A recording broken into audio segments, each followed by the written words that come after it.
और दादा ये बच्ची आपके ऑटो में हमेशा रहती है? हमेशा। மனைவி இறந்ததுக்கு அப்புறமா தன்னோட சின்ன குழந்தைய ஆட்டோலயே தான் போற இடத்துக்கெல்லாம் கூட்டிட்டு போய் கவனமா வளர்க்கறதோட ஆட்டோவும் ஓட்டி வாழ்க்கையை நடத்துற ஆட்டோ டிரைவர் ஒருத்தரோட காணொளி சமூக ஊடகங்கள்ல வைரலாகி இருக்கு. इसकी मम्मी मम्मी तो ऑफ हो गई। इसकी मम्मी ऑफ हो गई? हाँ मम्मी ऑफ हो गई।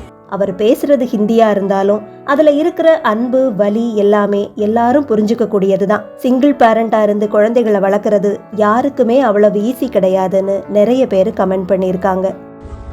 ये ऑटो के पीछे बच्ची सोई थी, अब मेरा ध्यान गया तो दादा से मिलने का मौका मिला।